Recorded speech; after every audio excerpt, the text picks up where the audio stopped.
नमस्कार दोस्तों, स्वागत है मेरे चैनल एसके ट्विटर पर।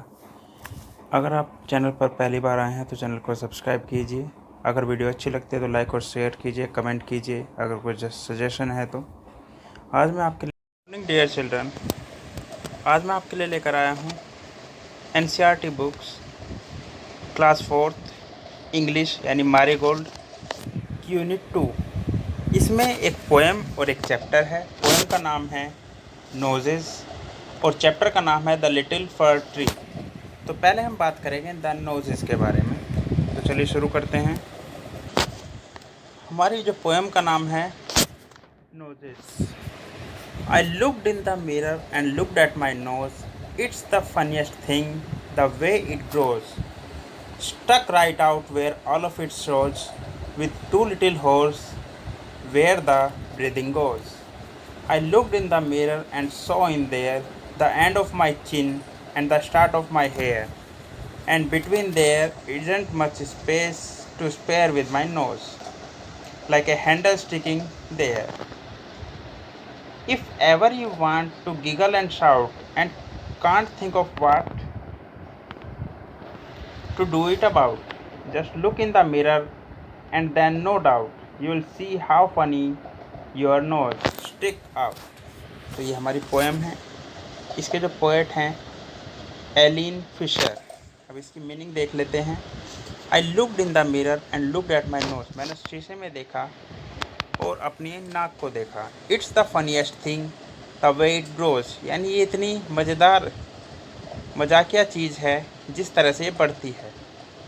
Stuck right out where all of it shows, ये इस तरह से अलग से चिपकी हुई है कि ये पूरी तरह से अलग दिखती है। With two little holes where the breathing goes, जिसमें दो छेद हैं जहाँ से सांस अंदर जाती है।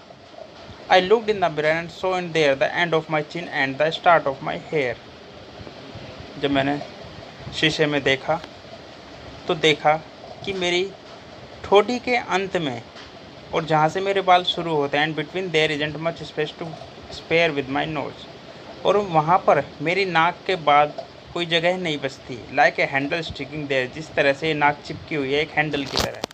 If you ever want to giggle and shout and can't think of what to do it about, अगर तुम कभी मुस्कुराना चाहते हो, चिल्लाना चाहते हो और नहीं समझ में आता कि क्यों, किस लिए चिल्लाएं, just look in the mirror and then no doubt you will see how funny your nose stick out. तो जब सिर्फ शीशे में देखना और अपनी नाक को देखकर तुम्हें अपने आप हंसी आ जाएगी कि किस तरह से ये तुम्हारे चेहरे पर चिपकी हुई है। तो ये हमारी पोएम थी। अब इसके क्वेश्चन आंसर देख लेते हैं। तो बच्चों, क्वेश्चन आंसर इसमें कुछ खास नहीं है, लेकिन हाँ, ये आखिरी में पेज नंबर 23 पर एक पहेली है, रिडल बोलते हैं इंग्लिश में। What is it, यानी ये क्या है। Tall ears, twinkly nose, tinny tail and hope he goes, यानी लंबे कान हैं, नाक है चमकती हुई, छोटी पूंछ है और ये कूदते हुए जाता है। What is he, can you guess, क्या तुम पता लगा सकते हो कौन है। I feed him carrots and watercress, मैं इसे गाजर खिलाता हूँ। His ears are long, his tail is small, and he doesn't make any noise at all, यानी इसके कान बड़े हैं और इसकी पूंछ छोटी है और ये बिल्कुल भी आवाज़ नहीं करता। Tall ears, twinkly nose, tinny tail and hope he goes, यानी लंबे कान, चमकती नाक, छोटी पूंछ और ये कूदते हुए जाता है। क्या है ये आप मुझे कमेंट में बताएंगे बच्चों कि ये क्या है। ये लिखी है मैरी लुइस एलन ने। Right 3 pairs of words that rhyme with each other, यानी यहाँ पर आपको नीचे लाइन दी गई हैं, 3 पेयर बनाए गए हैं। ये 1 2 3, एक मैं करके दिखाता हूँ। इसमें राइमिंग वर्ड लिखने हैं जो एक जैसे आ रहे हैं, जैसे नोज और गोज दोनों बोलने में एक से हैं, तो यहाँ पर नोज लिख देंगे, यहाँ पर गोज लिख देंगे। उसी तरह से और कई सारे इसमें राइमिंग वर्ड हैं, एक जोड़ा यहाँ पर लिखना और एक जोड़ा यहाँ पर। ठीक है बच्चों, तो इसी के साथ हमारी ये पोएम ख़त्म होती है। अब चलते हैं अपने चैप्टर की तरफ, द लिटिल फर ट्री। तो ये है हमारा chapter the little fir tree unit 2 से Shetty the magician was returning home when all of a sudden it began to rain. Shetty नाम का एक मैजिशियन अपने घर लौट रहा था when all of a sudden it began to rain. तब अचानक से बारिश शुरू हो गई. It rained heavily. बहुत तेज बारिश शुरू हुई. Shetty looked around for shelter and saw a pretty little fir tree. Shetty ने आसपास देखा छिपने के लिए और उसने देखा कि वहाँ पर एक फर ट्री था, सुंदर सा, छोटा सा. He ran towards it as far as he could, as fast as he could. यानी वो उसकी तरफ भागा जितनी तेज हो सकता था. Soon the rain stopped. Shetty was happy that he did not get wet. यानी जल्द ही बारिश रुक गई. Shetty खुश था क्योंकि वो भीगा नहीं था.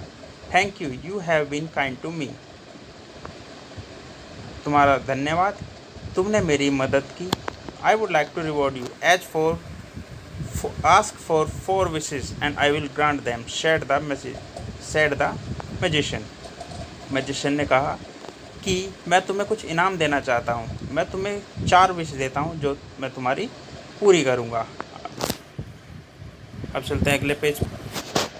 तो नेक्स्ट पेज पर है The sad fir tree had leaves like needles and no birds ever made their nest on it. So it said, I wish I had green leaves like many other friends. जो दुखी फर tree था वो उसकी जो पत्तियां थी वो चोंचदार थी, नुकीली थी, जिस पर कोई भी पक्षी नहीं बैठता था. तो वो कहता है, और ना ही कोई पक्षी घोंसला बनाता था. तो वो कहता है कि मेरी पत्तियां काश हरी होती ताकि दूसरे मेरे दोस्तों की तरह मेरे ऊपर भी पक्षी बैठते. Next morning its wish was granted. Soon a goat came along and ate all the green leaves. अगली सुबह उसकी विश पूरी हो गई और उसकी सारी हरी पत्तियां एक बकरी खा गई.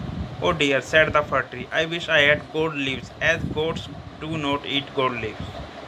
उसने कहा, अरे काश मेरी पत्तियां सोने की होती क्योंकि बकरियां सोने की पत्तियां नहीं खाती. When the little fir tree woke up the next morning, it was surprised to see gold leaves. How happy I am, it said. जब वो सुबह जागा पेड़ तो उसने देखा कि उसकी जो पत्तियां हैं वो सोने की हो गई हैं. वो कहता है, मैं कितना खुश हूँ कि मेरी पत्तियां सोने की हो गई. And man came along and stole the gold leaves. अब क्या हुआ, एक आदमी आया और उसकी सारी सोने की पत्तियां चुरा कर ले गया. I wish I had glass leaves. Instead, men do not steal glass leaves. अब वो कहता है कि काश मेरी पत्तियां कांच की होती क्योंकि इंसान कांच की पत्तियों को नहीं चुराएंगे. The next day, its glass leaves shone in the bright sun. अगली सुबह उसकी जो पत्तियां थी वो सूरज की रोशनी में चमक रही थी. How happy I am. मैं कितना खुश हूँ. It said. At the end, wind blow hoo hoo. All the glass leaves broke. और अंत में हवा चली बहुत तेज और सारी कांच की पत्तियां टूट गई. अब चलते हैं अगले पेज पर. Oh dear, said the fir tree, I like my old needle-like leaves best, for goats do not eat them. No man can steal them. The wind will do them no harm. उसने कहा, काश मेरी पत्तियां पहले की तरह नुकीली होती क्योंकि ना उन्हें बकरियां खा सकती हैं, ना उन्हें आदमी चुराएंगे और ना ही उन्हें हवा तोड़ पाएगी. तो उससे मेरी पत्तियों को कोई नुकसान नहीं होगा. The tree went to sleep. When it woke up the next morning, it had all its needles back again. और जब वो पेड़ रात को सो गया और सुबह दोबारा उठा तो उसकी पत्तियां बिल्कुल पहले की तरह नुकीली थी. Oh, I never was so happy, said the little fir tree. और उस पेड़ ने कहा कि मैं इतना खुश कभी नहीं था जितना आज हूँ.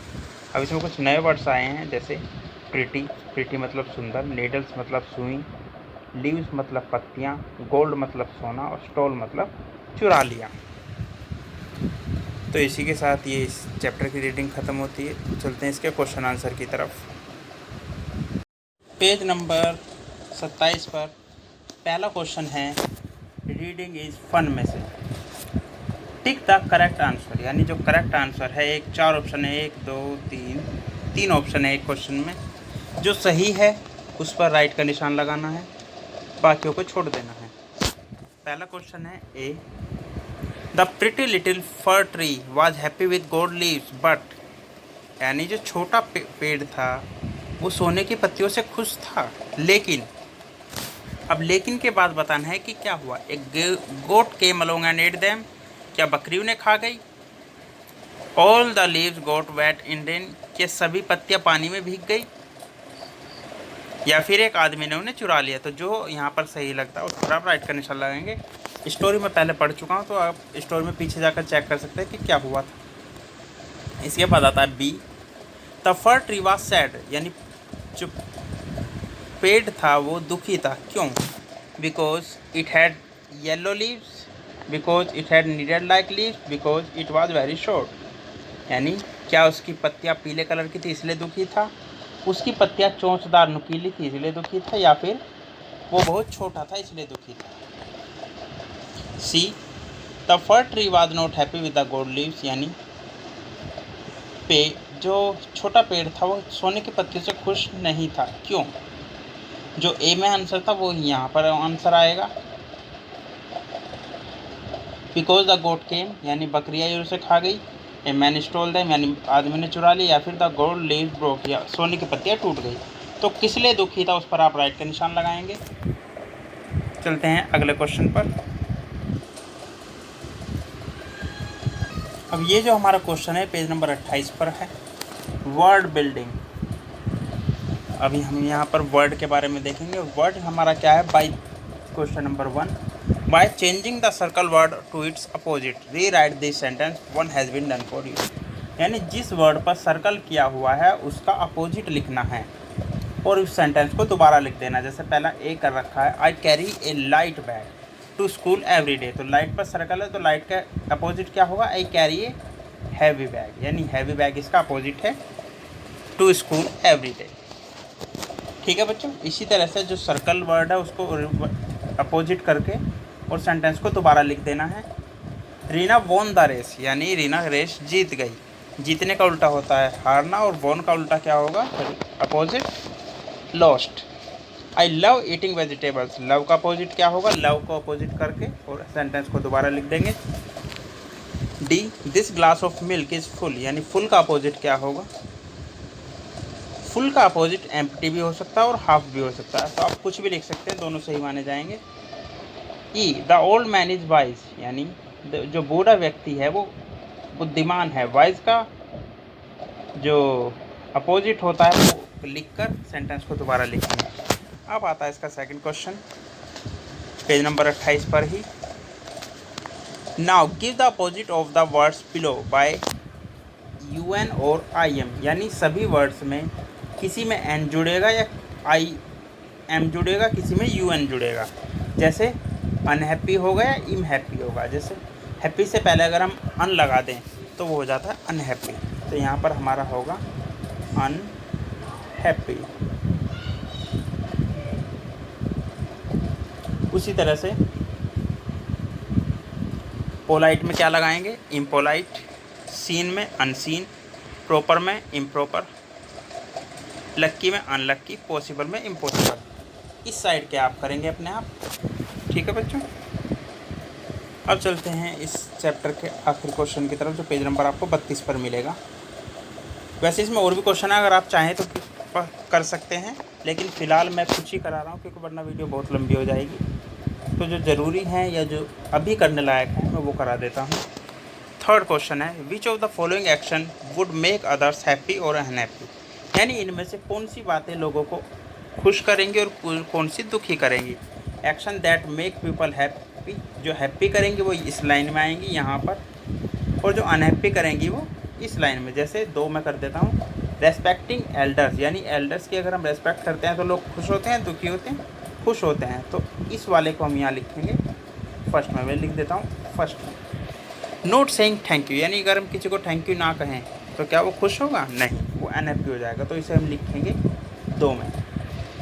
बीइंग पोलाइट, यानी पोलाइट अगर हम होंगे किसी के साथ,